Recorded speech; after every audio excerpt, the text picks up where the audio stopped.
रश्मि अपने कॉलेज की बहुत फेमस लड़की है। कॉलेज का ऐसा कोई भी आदमी, चाहे छोटा हो या बड़ा, उसे अच्छे से पहचानता है। रश्मि हर लड़के को लाइन मारती रहती है।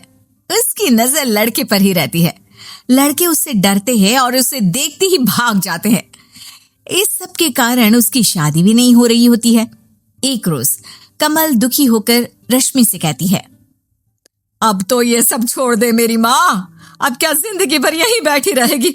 मेरे कलेजे पर सांप लौटते हैं जब कोई कहता है कि तेरी बेटी लाइन बाज है। मम्मा, अब क्या मैं अपनी जिंदगी भी नहीं जीऊं? मैं इतनी खूबसूरत हूँ कि लड़के मेरी तरफ आकर खुद रुक जाते हैं। इसमें मेरी क्या गलती है? मैं इतनी सुंदर हूँ, मैं क्या करूं? अरे भाग्य फूटे हैं मेरे। लगता है तेरी शादी देखे बिना ही मर जाऊंगी मैं। इधर कमला रश्मि को लेकर परेशान रहती है। उधर पूनम गट्टू के मोटापे के कारण परेशान रहती है। उसके मोटापे के कारण सारी लड़कियां उसे रिजेक्ट कर देती है। मेरा गट्टू कब दूल्हा बनेगा? उसके सर सहरा कब बंधेगा?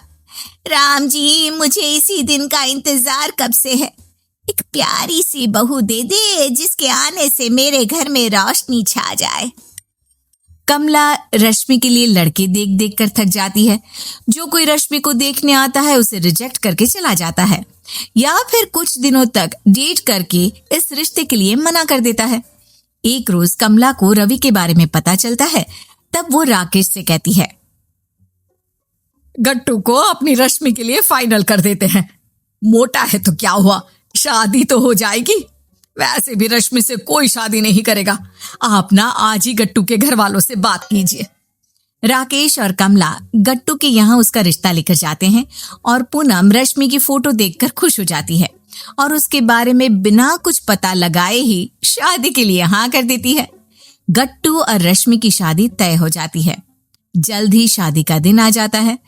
गट्टू और रश्मि फेरे पर बैठे होते हैं और रश्मि अपनी हरकतों से मजबूर कैमरामैन को आंख मारने लगती है। कैमरामैन शर्म से लाल पीला हो जाता है।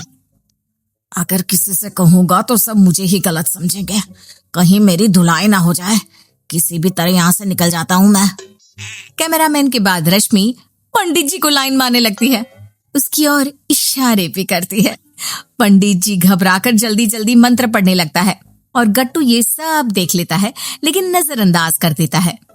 फेरे पूरे होते हैं और रश्मि गट्टू के घर चली जाती है। सभी रश्मि को देख फूले नहीं समाते। और बहुत चांद का टुकड़ा लग रही है। अंधेरे में भी उजाला कर दे।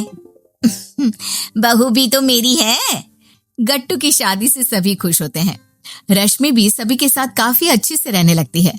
कुछ दिन बाद रश्मि अपने घर आए दूध वाले से बातें करने लगती है और धीरे धीरे उसे लाइन मारने लगती है। बहू जी, आप ये क्या कर रही है? मेरा रोजगार बंद हो जाएगा ऐसे तो। ज्यादा सीधे मत बनो। मैं सुंदर नहीं हूँ क्या? कहाँ गट्टू ये मोटा भैंसा जैसा, और कहाँ मैं कितनी सुंदर हूँ मैं। अरे बहू जी, जाने दीजिए ना हमको। दूध वाला रश्मि से हाथ छुड़ाकर भाग जाता है और अगले दिन से आना बंद कर देता है। कुछ दिनों बाद रश्मि अपने घर के नौकर नट्टू के पीछे पड़ जाती है और उसे लाइन मारने लगती है। नट्टू रश्मि से डर डर कर रहने लगता है। रश्मि एक दिन उसे भी दूध वाले की तरफ पकड़ लेती है। मेरी सुंदरता के लोग कायल हैं और तुम मुझसे भाग रहे हो। मेरी तारीफ करो ना। अरे बहू जी, ये सब हम नहीं कर सकत। ये सब सुनने से पहले हमारे कान बहरे क्यों नहीं हो गए? अरे गट्टू बाबा को हमने अपने बेटे की तरह माना है। नौकर वहां से चला जाता है और वापस नहीं आता।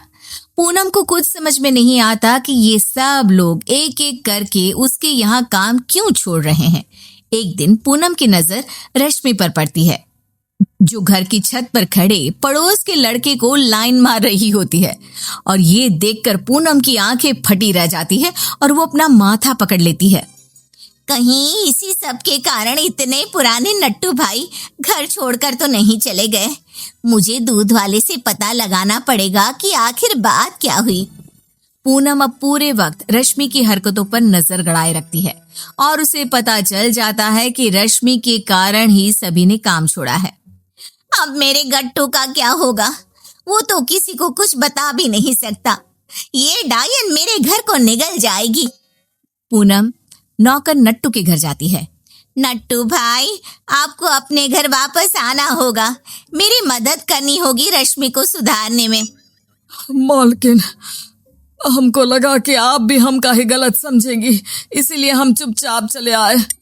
नट्टू वापस काम पर आ जाता है और रश्मि मौका पाते ही नट्टू पर लाइन मारना चालू कर देती है। अच्छा, तो वापस आना ही पड़ा ना?